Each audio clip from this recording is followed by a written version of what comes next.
जवळपास सर्व जागांचे कल आपल्या हाताशी येत आहेत। 70 पैकी 67 जागांचे कल हाताशी, त्यात भारतीय जनता पक्ष 32 जागांवर, म्हणजेच निर्णायक आघाडीपेक्षा फक्त 4। म्हणजे आत्ताचं चित्र प्रेक्षकांना असं दिसतंय की अजून जर भारतीय जनता पक्षानं 3 जागा म्हणजे उर्वरित 3 जागा मिळवल्या तर इतरांच्या मदतीनं कट टू कट, ज्याला आपण म्हणतो कट टू कट, असं सरकार दिल्लीमध्ये भारतीय जनता पक्ष स्थापन करू शकतं। आम आदमी पक्ष प्रचंड मोठ्या संख्येनं, कोणाचीही अशी अपेक्षा नव्हती आम आदमी पक्ष सोडता। ज्या पत्रकारांशी बोललेलो होतो त्या प्रत्येकाने सांगितलं की असा करिश्मा फक्त एनटीआर करू शकत होते, परंतु एनटीआरच्या मागे त्यांच्या सिनेमाचं वलय होतं। आम आदमी पक्षाच्या मागे, अरविंद केजरीवालच्या मागे अण्णा सुद्धा उभे नव्हते, तरी सुद्धा त्याला इतका प्रचंड मोठ्या प्रमाणावर यश मिळताना दिसतंय। आम आदमी पक्ष 24 जागांवर विजयी होताना दिसतोय, तर काँग्रेसचा प्रचंड धुव्वा उडालेला आहे। भारतीय जनता पक्ष 32 जागांवर। राजस्थानमध्ये भारतीय जनता पक्षाची 2/3 इतकी प्रचंड मोठी, वसुंधरा राजे सिंधिया यांना ज्याला आपण एक अल्टिमेट मॅन्डेट म्हणतो, ते अल्टिमेट मॅन्डेट मिळालेलं आहे। 2/3 बहुमताच्या दिशेने वाटचाल। 200 पैकी 145 जागांचे कल आपल्या हाताशी आहेत आणि किंबहुना या कलांचंच रूपांतर निकालामध्ये होताना दिसतंय। 106 जागा भारतीय जनता पक्षाची सेंचुरी, तर मध्य प्रदेशामध्ये भारतीय जनता पक्ष सेंचुरी मारणार अशी चिन्ह आता दिसत आहेत। 81 जागांवर ते आहेत। 34 जागांवर काँग्रेस, त्यांच्यामध्ये दरी वाढते आहे, त्यामुळे मध्य प्रदेश भारतीय जनता पक्ष राखेल याविषयी माझ्याबरोबर काही शंका नाही। तर छत्तीसगडमध्ये अत्यंत कांटेकी टक्कर, ज्याला आपण म्हणतो अत्यंत अटीतटीची लढाई, क्षणाक्षणाला चित्र बदलतंय। 90 पैकी 47 जागा यांचे निकाल किंवा कल आपल्या हाताशी आले आहेत। भारतीय जनता पक्ष 22 तर काँग्रेस 25, दोघांमध्ये प्रत्येक क्षणाच्या जागेची लढत चालू आहे। मी आमच्या पीसीआरला अशी विनंती करतो की छत्तीसगडमध्ये आपल्याकडे छत्तीसगडच्या प्रदेशाध्यक्षांचा बाईट आहे। काँग्रेसचे प्रदेशाध्यक्ष चरणदास महंत। कांग्रेस को रुझान में भी बढ़त मिल रही है और आगे अंतिम निर्णय भी कांग्रेस के पक्ष में होगी और कांग्रेस बहुमत के साथ यहां सरकार बनाएगी, ये तय है। कांग्रेस को 54 से ज्यादा सीटें मिलनी चाहिए, 54 से ज्यादा सीटें की कल्पना हमने की है और कोशिश भी यही रही है कि 50 से ऊपर कांग्रेस किसी भी हालत में बढ़ना चाहिए और हमको दिख रहा है कि हम बढ़ रहे हैं। आपण पाहताय प्रचंड मोठ्या प्रमाणावर क्षणाक्षणाला चित्र बदलतंय। सुनील चावके आपल्या बरोबर आहेत। सुनील चावके, 15 मिनिटांपूर्वी मी तुमच्याकडे आलो होतो। 15 मिनिटात प्रचंड मोठ्या उलटापालटी घडलेल्या दिसत आहेत। दोघांकडून दिल्ली निसटताना दिसते। भारतीय जनता पक्ष 33 म्हणजे अजून स्पष्ट बहुमताच्या पेक्षा फक्त 3 जागांनी ते मागे आहेत। कराचीत दिल्ली भारतीय जनता पक्ष राखेल असं चिन्ह आहे, तर राजस्थान प्रचंड मोठ्या फरकानं मिळवताना दिसतंय, तर मध्य प्रदेशामध्ये सुद्धा त्यांनी आपली ताकद पुन्हा एकदा मिळवलेली आहे, तर छत्तीसगड मात्र त्यांच्या हातातून जाताना दिसतंय। या सगळ्याचं विश्लेषण आपण काय कराल? काँग्रेस विरुद्ध एक मोठ्या प्रमाणावर असंतोष आणि रोष जनतेच्या मनातून तो व्यक्त झालेला आहे या निकालाद्वारे। आणि दिल्लीमध्ये भाजप जवळपास बहुमताच्या जवळ पोहोचलेला आहे। 2-3 जागा जर जिंकल्या तर भाजपला एक सिंपल मेजॉरिटी मिळेल आणि स्वतःच्या बळावर सरकार स्थापन करता येईल। आम आदमी पार्टीचा त्याच्यात कुठलाही रोल नसेल अशी एक शक्यता होऊ शकते, पण अंतिम निकाल काय येतील हे अजूनही स्पष्ट होऊ शकणार नाही। ते कदाचित 2 वाजता अंतिम चित्र स्पष्ट होईल। एक गोष्ट निश्चित आहे की भाजपला जे काही आता हे यश मिळते आहे दिल्लीत, त्याची पूर्णपणे जर श्रेय द्यायचं असेल तर ते मोदींच्या नेतृत्वाला द्यावं लागेल, कारण इथे भाजप हा अस्तित्वहीन आणि इनफायटिंगमध्ये गुरफटलेला पक्ष होता। नेतृत्व एकही स्ट्रॉंग चेहरा भाजपजवळ नव्हता। विजय कुमार मल्होत्रा,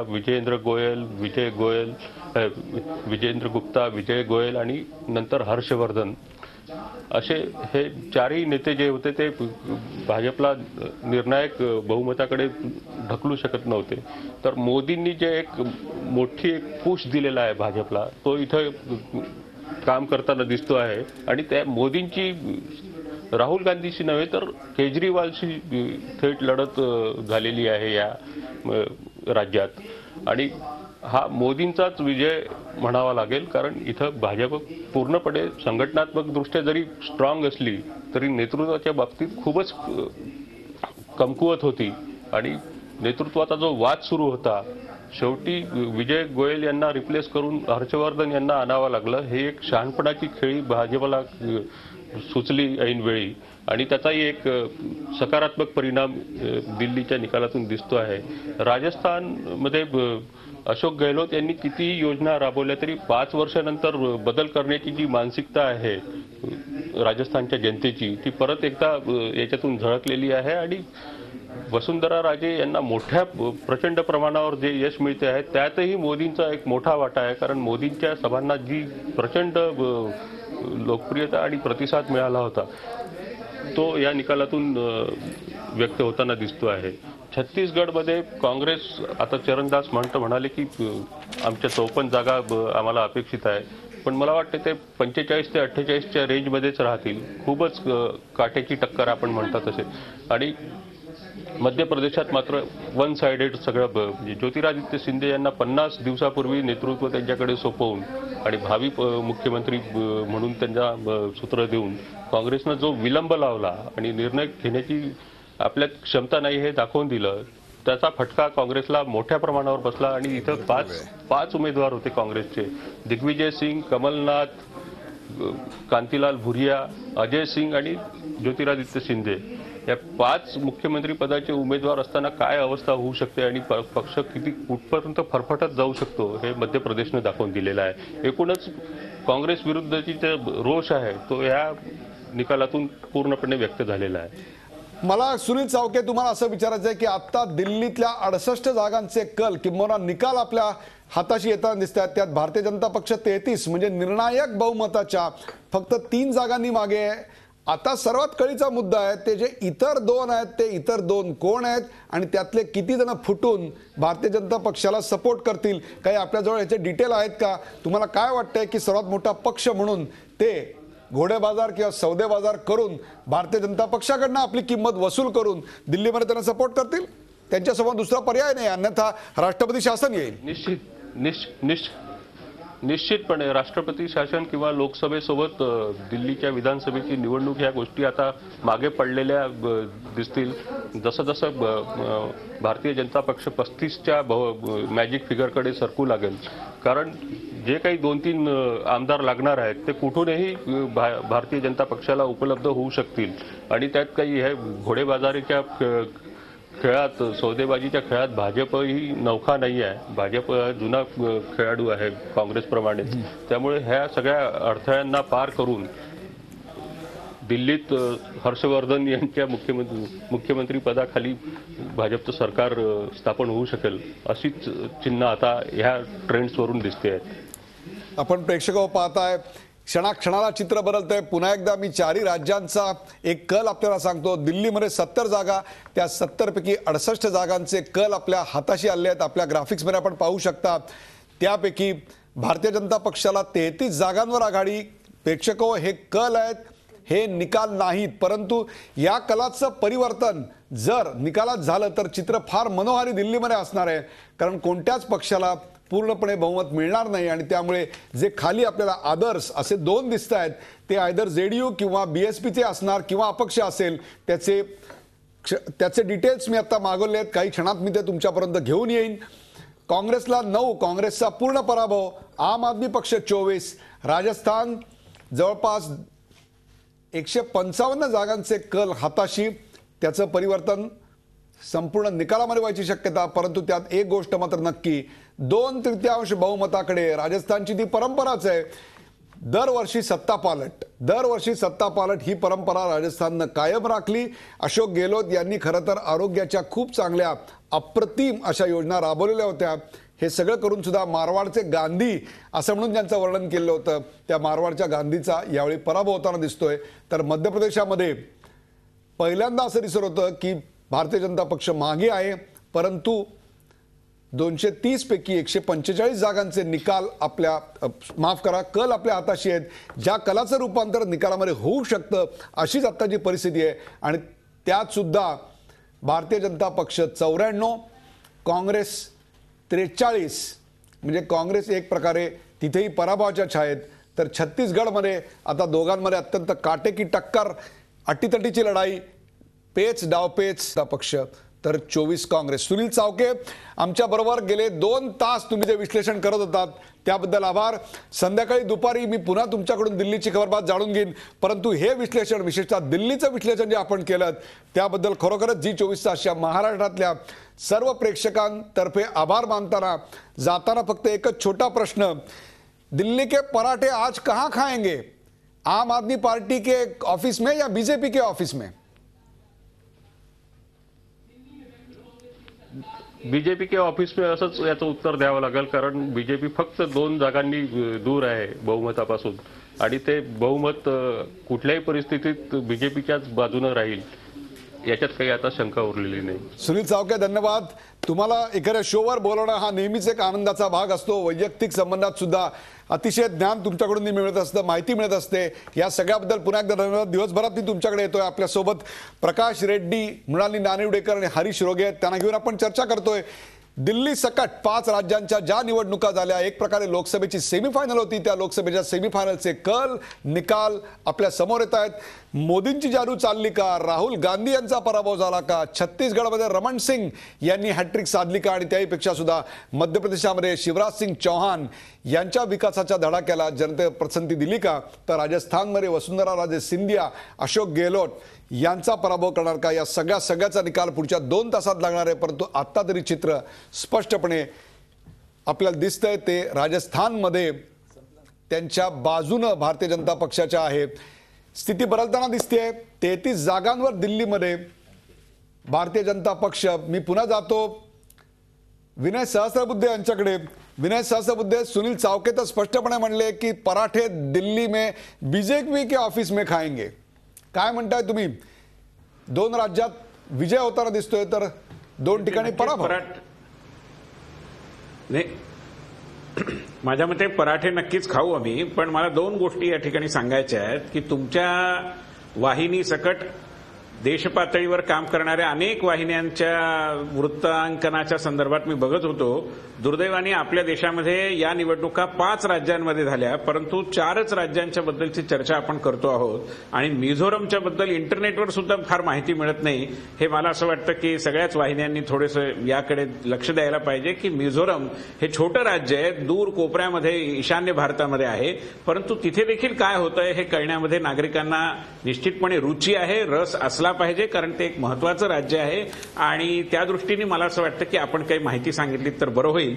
पराठे तर नक्कीच खाऊ, त्याबद्दल काही प्रश्न नाही, पण मला असं वाटतं की या निमित्ताने भारतीय जनता पार्टीला आपली संघटनात्मक ताकद जी आहे ती लोकसभेपूर्वी अधिक वाढवावी लागेल, अधिक चांगल्या पद्धतीने निवडणुकीचं व्यवस्थापन करावं लागेल आणि तरच लोकसभेचा विजय आमच्याकरता सुनिश्चित होईल, असा देखील एक बोध यातून घ्यायला हरकत नाही. विनय सहस्त्रबुद्धे, तुम्हाला थोडंसं थांबवतो. मिझोराम हे भारतातलं अत्यंत महत्वाचं राज्य आहे. त्या ठिकाणी ऐजवालमध्ये मी स्वतः आयुष्यात काम केलं होतं. आपल्याला माहिती आहे विकासाच्या एका प्रकल्पाचा प्रमुख मी त्या ठिकाणी होतो. त्यांचं काउंटिंग उद्या आहे, त्याचे निकाल आपल्याकडे उद्या येणार आहेत, त्यामुळे ते दाखवत नाही आहोत. कृपया मिझोरामच्या बद्दल कोणताही आकस किंवा असा भाव आपल्यामध्ये नाही, परंतु आत्ताची महत्वाची बातमी ही भारतीय जनता पक्षाचा आणि काँग्रेसचा या 4 राज्यातला परफॉर्मन्स हीच आहे. त्याविषयी आपण बोलतात. कृपया बोला. नाही, त्यामुळे मला असं वाटतं की या निवडणुकीच्या निकालांनी भारतीय जनता पार्टीला देखील विचार करायला काही मुद्दे उपलब्ध करून दिलेले आहेत आणि लोकसभेचा जो काही विजय आहे त्या संदर्भामध्ये जरी एका बाजूने हे चित्र स्पष्ट झालेलं असलं की भारतीय जनता पार्टीच्या अनुकूल अशा प्रकारचं जनमत आहे, काँग्रेसला लोक विटलेली आहेत आणि काँग्रेसचं सरकार जवळजवळ पलायनाच्या वाटेवरती आहे. आता या सरकारची सुट्टी करण्याची वेळ आलेली आहे, याबद्दल लोकांचं मत जे आहे ते पूर्णपणे आता एक प्रकारे संघटित झालेलं आहे.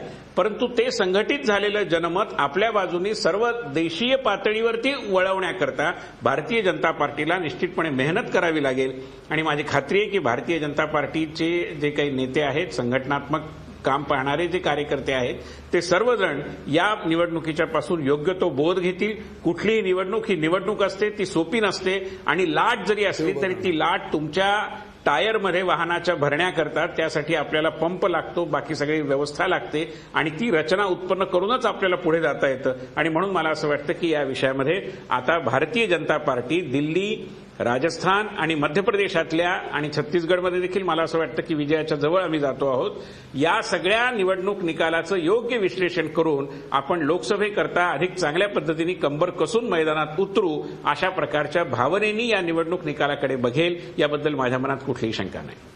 अतिशय उत्साहवर्धक सकाळ तुमच्यासाठी आहे विनय सर. असं मुद्दे मला कल्पना आहे की काय प्रकारचा दिवस आज होता याबद्दल निश्चितच काल रात्री झोपताना तुमच्याही मनामध्ये शंका होती की नेमका कौल कोणाला मिळतोय. प्रकाश रेड्डी यांना मला एक प्रश्न विचारायचा आहे की जो बस्तरचा इलाका होता त्या बस्तरच्या इलाक्यानं मागच्या वेळेला भारतीय जनता पक्षाच्या बाजूनं कौल दिला होता.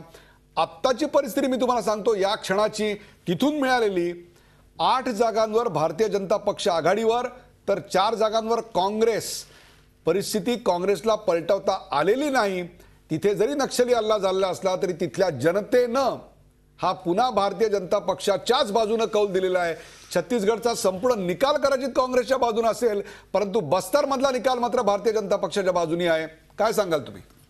नाही, त्याच्यामध्ये जे तो बहिष्कार जो टाकला जातो तो बहिष्कार म्हणजे त्याचा परिणाम म्हणजे डाव्या मतदानावर होतो. कारण नक्षलवाद्यांचा जो बहिष्कार आहे त्यांना प्रतिसाद देणारा हा ती विचारसरणी ही डावी असते. परंतु त्याच्यामध्ये जर बघितलं की छत्तीसगडचा जर मुद्दा घेतला तर छत्तीसगडमध्ये जो काही रमण सिंगांनी हे प्रकल्प राबवले म्हणजे त्याच्यामध्ये PDA सार्वत्रिक रेशनिंग व्यवस्था राबवली, ती 10 वर्षापूर्वीपासून त्याची सुरुवात केली आणि त्याचे परिणाम चांगले झाले आणि त्याचा संबंध परिणाम झाला. परंतु त्याच्यानंतर अनेक प्रश्न छत्तीसगडमध्ये उभे राहिलेले आहेत. त्याच्यामध्ये कायदा सुव्यवस्थेचा प्रश्न आहे, आदिवासींवर होणारे बलात्कार आहेत, त्याच्यामध्ये होणारा संघर्ष आहेत आणि ते सगळे प्रश्न आहेत, विकासाचा प्रश्न आहे, ते सुटलेले नाहीत. त्यामुळे रमण सिंग हे आदर्श जे जणू काही मुख्यमंत्री आहेत असा जो समज केला जातो तो एक बरोबर नाही. आता सगळा जर हा निकाल जर पाहिला तर त्याच्यातनं एक स्पष्ट दिसतं की काँग्रेस आहे, काँग्रेसच्या विरुद्ध सार्वत्रिक असंतोष आहे आणि तो मतदानामधनं प्रगट झालेला आहे या 4ही राज्यामध्ये. आणि त्याच्यामध्ये जरी छत्तीसगडमध्ये सत्तेच्या जवळ येत असले ते, कारण ते छोटं राज्य आहे, परंतु ते आकडे बघा 1846 त्याच्यामध्ये एक राष्ट्रीय पक्ष त्याची अवस्था अशी व्हावी आणि दिल्लीमध्ये 3ऱ्या क्रमांकावर काँग्रेस फेकलं जावं याचा अर्थ प्रचंड असंतोष काँग्रेसच्या सरकारच्या भूमिकेबद्दल आहे, आर्थिक धोरणाबद्दल आहे, शेतकऱ्यांच्या त्यांच्या संबंध भूमिकेबद्दल आहे. त्याच्यात मी बोलत नाही. परंतु त्याच वेळेला असं दिसून येतं की भारतीय जनता पक्षाच्या वतीने मोदींच्या नावाने कुठेही लाट आलेली नाही. कारण लाट जर आलेली असती तर दिल्लीमध्ये ज्यामध्ये की त्या ठिकाणी आम आदमी पार्टी 24 हे आलेच नसते.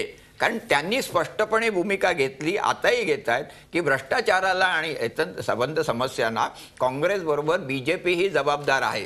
ते जे मतदान आहे ते आहे. त्यामुळे पर्याय जिकडे त्या ठिकाणी आढळतो त्या ठिकाणी लोक एक पर्याय शोधतात.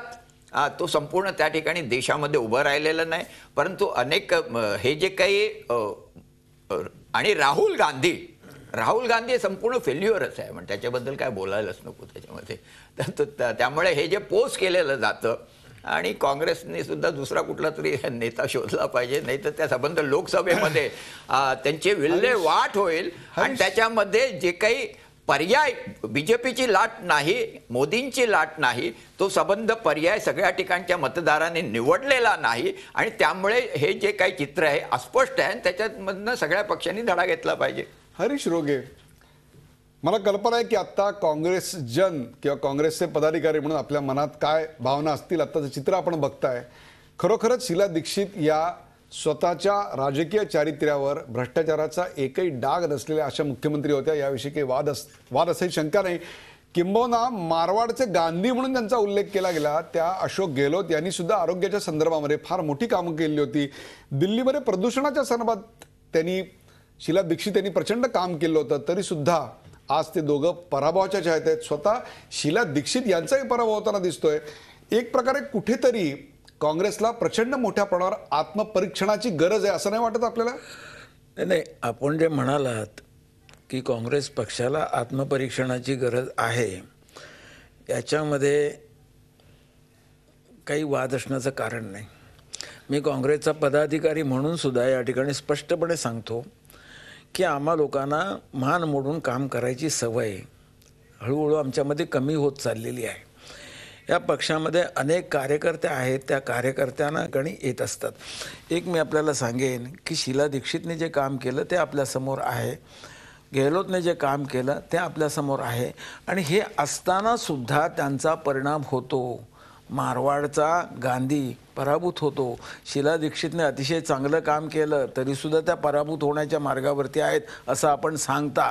परंतु याचा अर्थ असा होतो की त्या तात्कालिक परिस्थितीमध्ये जे काही वातावरण विरोधी पक्षांकडून निर्माण केलं जातं त्याचे परिणामसुद्धा त्या चांगल्या लोकांना भोगावे लागतात. मी सांगतो आपल्याला की गेल्या 2-2.5 वर्षामध्ये या देशामध्ये जे एक राजकीय वातावरण निर्माण केलं गेलं, जे हेट्रेट निर्माण केलं गेलं काँग्रेस पक्षाच्या बद्दल, वस्तुस्थिती लक्षामध्ये न घेता काँग्रेसवरती त्या ठिकाणी जे आरोप करण्यामध्ये आले. काल मी एक तुमचा कार्यक्रम बघत होतो की त्याच्यामध्ये खून किंवा त्याच्यामध्ये बलात्कार वगैरे वगैरे वगैरे जे काही प्रकरण, तुमचाच कार्यक्रम मी पाहिला आणि त्याच्यामध्ये मला दिसून आलं की मध्य प्रदेशामध्ये किंवा छत्तीसगडमध्ये ह्यांचं सरकार असताना, दिल्लीमध्ये ह्यांचं सरकार असताना आत्ता जेवढे बलात्कार होतात त्याच्या दुप्पट तिप्पट झालेले आपणच काल मला तुम्ही दाखवलं. सांगायचा मुद्दा हा आहे की लोक ते विसरून गेले आणि आज जी काही परिस्थिती, आर्थिक परिस्थिती जी आहे त्या आर्थिक परिस्थितीवरती देश लढण्याचा प्रयत्न करतोय, परंतु तात्कालिक त्याचे परिणाम जे आहेत ते परिणाम काँग्रेसला भोगावे लागतात. आणि एक गोष्ट, याच्यातून आमची संघटना बळकट करणं हे याच्या बाबतीमध्ये आत्मचिंतन करण्याची गरज आहे, मान मोडून काम करण्याची गरज आहे. आणि सगळे पुढारी एक गोष्ट मान्य करायला पाहिजे की भारतीय जनता पक्षाने नरेंद्र मोदींना प्राईम मिनिस्टर बनवण्यासाठी म्हणून जेवढी संपूर्ण ताकद झोकून दिली तशा प्रकारची ताकद झोकून देताना माझ्या पक्षामध्ये मला दिसलं नाही. ही वस्तुस्थिती आहे. याच्या पुढच्या काळामध्ये आम्हाला जाऊन याचा गांभीर्याने विचार करण्याची गरज आहे. काँग्रेसने एक प्रकारे पराभवानंतरच्या आत्मचिंतनाला सुरुवात केलेली आहे, परंतु त्या पराभवाच्या आत्मचिंतनामध्ये राहुल गांधी अशा नावाचा चिंतेचा विषय आहे का, हा विषय मात्र त्यांनी टाळलेला आहे. संध्याकाळपर्यंत त्या गोष्टीचं चिंतन करायची वेळ आली आहे हे ते मान्य करतील असं आपण म्हणूया. परंतु हरीश रंगे, ज्या दिलदारपणे आज तुम्ही तुमच्या पक्षाचा पराभव मान्य केलात त्याबद्दल खरोखरच तुम्हाला धन्यवाद. प्रकाश रेड्डी, तुम्हालाही धन्यवाद. चर्चेचा हा सिलसिला असाच चालू राहणार आहे. आपण पाहताय क्षणाक्षणाला येणाऱ्या ब्रेकिंग न्यूज. आपण पाहताय दिल्लीमध्ये आम आदमी पक्ष काहीशा आघाडीवर, परंतु भारतीय जनता पक्ष निर्णायक आघाडीवर आपल्याला दिसतोय. आपल्यासोबत भालचंद्र कांगो आहेत औरंगाबादहून. भालचंद्र कांगोना मी विचारतो.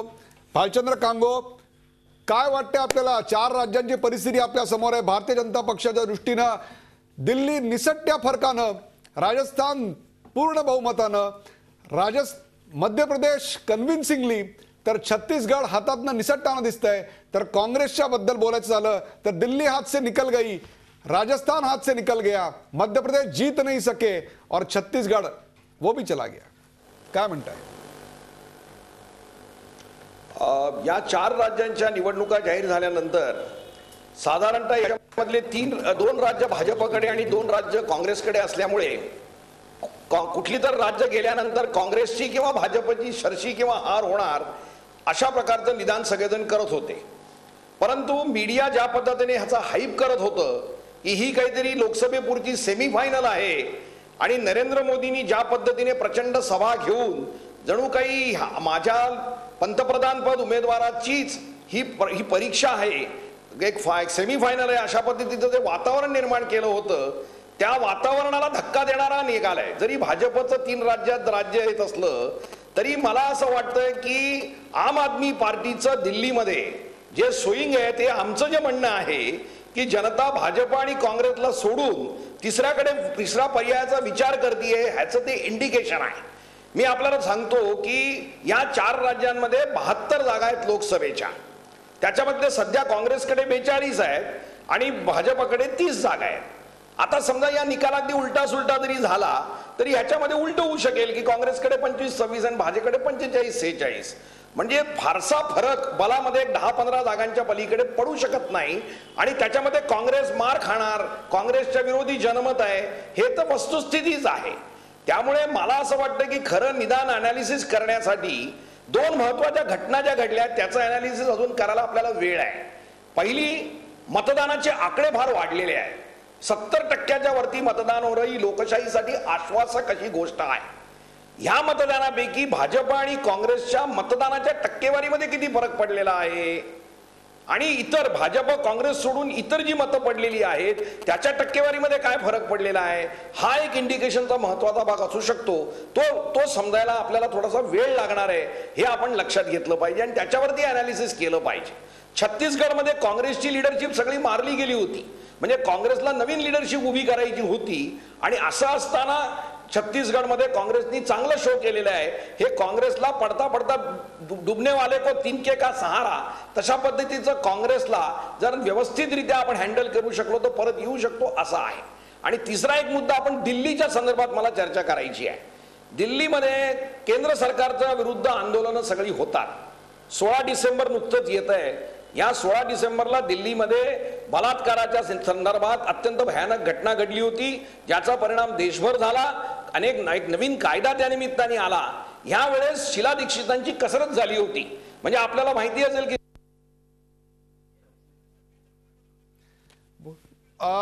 आपण पाहताय कम्युनिस्ट पक्षाच्या नजरेतनं याचं विश्लेषण कसं चालू होतं. काही तांत्रिक अडचणीमुळे आपल्यापर्यंत संपर्क येऊ शकत नाही. या क्षणाची मोठी बातमी, 70 पैकी 70 जागांचे आपल्या निकालांचे कल आपल्या हाताशी आले. त्यात भारतीय जनता पक्ष 30 जागांवर, त्यांच्या 2 जागा कमी होताना दिसत आहेत. काँग्रेस 14 तर आम आदमी पक्ष 25 जागा. राजस्थानमध्ये 200 पैकी 170 जागांचे कल हातात. त्यात भारतीय जनता पक्ष 130, 2/3 बहुमत ज्याला म्हणतात, 2/3 बहुमताकडे वाटचाल. तर मध्य प्रदेशामध्ये 230 पैकी 179 जागांचे कल आपल्या हाताशी, तर 116 जागांचे कल हे भारतीय जनता पक्षाच्या बाजूनी. तर छत्तीसगडमध्ये कांटे की टक्कर, अत्यंत अटीतटीची लढाई. छत्तीसगडमध्ये 90 पैकी 50 जागांचे कल हाताशी आले आणि त्यामध्ये भारतीय जनता पक्ष 27 जागांवर तर काँग्रेस 23 जागांवर. क्षणाक्षणाला चित्र बदलत आहे. पुढचे काही मिनिटं काही क्षण आपल्यासोबत विनोद पाटील असतील. विनोद पाटील हे आमचे प्रतिनिधी या 4 राज्यांच्या दौऱ्यावर होते. 1 महिनाभर तिथली संपूर्ण परिस्थिती त्यांनी न्याहाळलेली होती. ते आणि भारतीय जनता पक्षाचे प्रवक्ते डॉक्टर विनय सहस्त्रबुद्धे हे दोघं आपल्याला पुढचे काही मिनिटं या क्षणाक्षणाचे अपडेट आणि त्यावरचं विश्लेषण देतील. ओव्हर टू विनोद.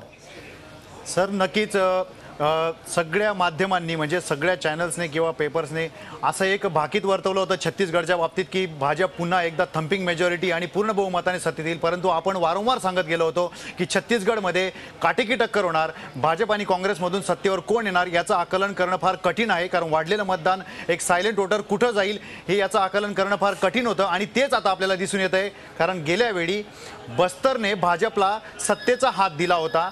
कारण वरच्या भागात 72 पैकी 35 जागा काँग्रेस आणि भाजपला होत्या आणि BSPला 2 जागा होत्या. परंतु बस्तरमधल्या 12 पैकी 11 जागा भाजपला आणि केवळ 1 जागा काँग्रेसला होती. आणि यावेळी ही तेच झालेलं आहे. बस्तरने एक भाजप थोडीशी आघाडी घेताना दिसते आणि ती केवळ बस्तरमुळेच दिसते, कारण की बस्तरमध्ये 12 पैकी 8 जागांवर भाजप आघाडीवर आहे तर 4 जागांवर काँग्रेस आघाडीवर आहे. अशीच परिस्थिती बस्तरमध्ये आपण पाहतोय. बस्तरच भाजपला सत्तेचा हात देईल असं सध्या तरी दिसतंय. सध्या तरी दिसतंय. आणि अशीच परिस्थिती एक राजस्थानमध्ये मात्र फारच धक्कादायक परिस्थिती आहे, कारण की किरोडीलाल मीणा हे 2008 मध्ये भाजपमधून बाहेर पडले आणि भाजप देखील सत्तेच्या बाहेर गेली. परंतु आणि ST समाजाचे किरोडीलाल मीणा हे फार मोठे नेते समजले जातात आणि त्यांचा 25 मतदारसंघांवर प्रभाव आहे. त्याच्यामुळे यावेळीही भाजप सत्तेपासून त्यांच्यामुळे लांब राहणार का असं दिसत होतं. परंतु भाजपने जी काही मुसंडी मारलेली आहे आणि काँग्रेसला जे काही चारी मुंड्या चित केलेलं आहे त्याच्यावरून असं दिसून येतंय की मीणा फॅक्टर हा पूर्णपणे भाजपने निष्प्रभ ठरवलेला आहे. त्याच्यामुळे राजस्थानमध्येही भाजपची सत्ता येऊ घातलेली आहे. मध्य प्रदेशविषयीचं बोलायचं झालं तर मध्य प्रदेशमध्ये भाजप येणार आधीपासूनच असं भाकीत वर्तवलं जात होतं आणि शिवराज सिंग चौहान यांची जी काही प्रतिमा होती त्याच्यावर भाजपची होती. इथे मोदी फॅक्टर आपण किती चालला किती नाही हे म्हणणं जरा धैर्याचं ठरेल, कारण की शिवराज सिंग चौहान यांची फार पॉप्युलर इमेज होती आणि त्याचाच फायदा झाला. मला सहस्त्रबुद्धे यांना एक प्रश्न याविषयी विचारावा असं वाटतोय की मध्य प्रदेशमध्ये मोदी फॅक्टर चालला का असं आपण म्हणायला हवं का? कारण मी ज्या वेळेस मध्य प्रदेशमध्ये फिरलो त्यावेळेस शिवराज सिंग चौहान यांची जी काही प्रतिमा होती ती एवढी जनमानसापर्यंत जाऊन पोहोचली होती की तिथे कुठल्याही प्रकारचं मोदींची गरज आहे की नाही असं एक चित्र होतं. झी 24 तास, एक पाऊल पुढे.